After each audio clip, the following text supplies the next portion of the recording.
What's up guys, welcome back to Student of the Fight Game. We are going to do another specialist breakdown. I haven't done any MMA yet because I like doing specialists more, to be honest, because if I want to learn something to do with my hands, I go straight to boxers. If I want to learn something to do with my legs, I go straight to Muay Thai fighters, etc., wrestlers. And then, you know, the beauty of MMA is I can put it all together myself. I think MMA is still in the stage where everybody's not too quite sure what they're doing. It'll obviously evolve and get better and better and better. But personally, I prefer to learn off specialists and try to tie it together myself. It's very, very fun. So we're gonna break down these two guys. We have Shawn Porter, Terrance Crawford. Best boxers in the world. This is like quite a contrast of styles. We've got Shawn Porter, short, stocky, explosive, really good at moving his head, has a lot of variance in how he enters to attack somebody. Crawford, good at everything. Left-handed, right-handed, can fight at distance, can fight in the pocket. Amazing like boxing computer mind. So let's take a look. The first thing we're gonna look at is just a variance in pumping the hand. So variation of the lead hand pumping. Porter does it a different look. Pump, pump, pump, pump, pump, pump. It pumps a lot faster. Why?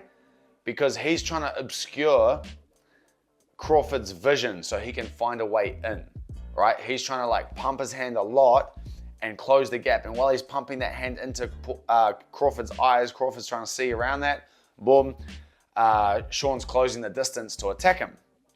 Look, he's doing it again. He's pumping his hand.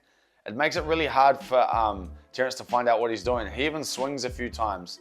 He pumps here, it draws out the right hand, boom, and it's really, really annoying. So this is a good way to use it offensively.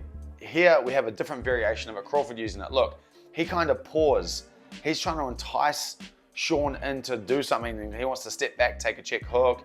You can see Crawford always steps his lead back, his back leg back. He's trying to pull him in, draw him into a shot. He's ready to move back. Look, pumping, wide base, reaches out with his lead hand, poof, he's ready to back up and attack. So it's like two, you know, very different ways to use your lead hand by extending it. The draw and pivot, listen to this commentary.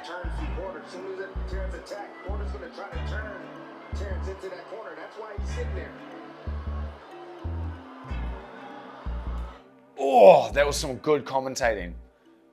Most commentators react, right? They see something, they're like, oh, he needs to do this. He should be doing this. That guy did his homework and he called that beautifully. Porter pulled Crawford towards the corner, quickly stepped around him and put him back in the corner or back on the ropes. Awesome tactic. That's where Shawn wants Crawford this whole fight. Crawford gets away. Good eye, Tim. Good eye, Tim. Look, boom, does it again, but this time he actually gets some shots off. It wasn't as clean and as tidy as the last one, but it was still damn good. Different ways of dealing with the check hook. This is awesome. This is Shawn Porter dealing with the check hook. Bob, weave, whoop, straight under it. Eat the right hand. So that was so nice. Weave, and he went straight under the check hook and then attacked him. So he was moving his head, compensating for that check hook on the way in. Beautifully done. Next one, he gets even deeper on the arm. Watch this. Boom. Look how deep he is on that arm. He's actually gone inside the check hook. You know, risked headbutting Crawford, but whatever. He got inside that check hook, and then now he's gonna give him the right hand. Boom, gives him like a little jab, little stiff one there on the way, gets in. Whoa, no he doesn't. This one he goes underneath of it. He goes underneath of it, gives him the right hand. Boom. What we're looking at here is not the check hook because the check hook wasn't thrown. We're looking at the position he put Terrance Crawford in. Look at Terrance Crawford's feet. They're like on one line. Usually we're staggered like this. He's put his feet like this next to each other.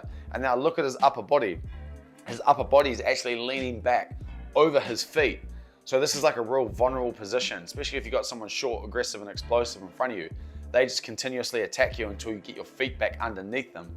It's an awesome position to put someone in taller than you or someone that's like a back foot defensive fighter. You just bum rush them. What are we dealing with here? Oh, head movement. Lunging jab straight under the check hook and throws his right hand. That was a beautiful step in, slip, and fake. Again, head movement on the outside, pouring off that lead hand. This is a pretty cool technique. I really like this one. He reaches out, parries, and then jabs. I did this a lot against Drew Dover. Good technique to use against southpaw. He misses the jab, but Definitely use that if you're a right-hander against a left-hander or vice versa. Being on the end of the check hook sucks. Boom, whack, right in the back of the head. Didn't get that right hand off. Boy, he gets dragged into the ropes like Floyd Mayweather did to Ricky Hatton. It was epic. Adjustment from Crawford. This one is clean. Look, you probably missed that in fast motion, but look, jab comes out right. Okay, Porter's right hand's coming. Crawford's gonna send his right hand out. It intercepts his right hand on the way in. That was clean. Keep attacking. If you're short and you get in, make the most of being in. Just keep attacking, keep attacking. Watch this example. It's messy, but look, boom, boom, boom. Never gives him time to really reset. He just ends up covering up. Even if some of those punches didn't land, he's still scoring because he's fighting and Terrance wasn't. The Solarplex Punch, pretty unique to this fight. So this is now the stuff that Crawford was doing. Crawford keeps consistently punching, having the Solarplex, boom. That one there was so heavy. If you go and watch the fight, you'll hear that land. Look, bang, again. That one was hard to see. You see the hand on the side here, bounce off his chest. We got another one coming here, boom, does it again. The next one actually knocks him off balance, boof, knocks him backwards. I think he's doing it, because I don't know. I think he's doing it because it's a huge target.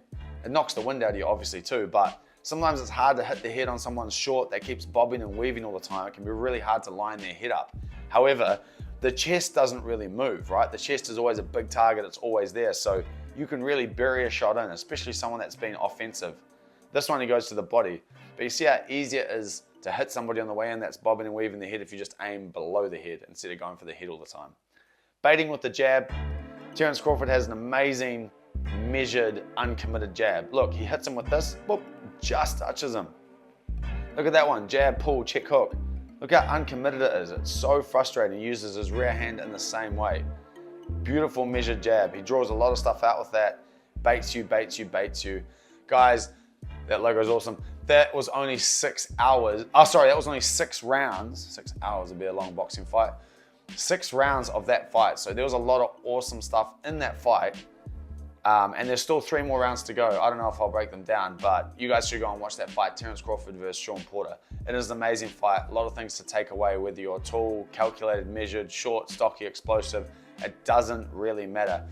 And he deals with the check hook amazingly. And I actually have a video on the check hook in my YouTube, so you guys can check that out. I'll chuck that in the description. Lots of different ways to throw it, lots of different ways to deal with it. And I look forward to doing the next breakdown. See you guys soon.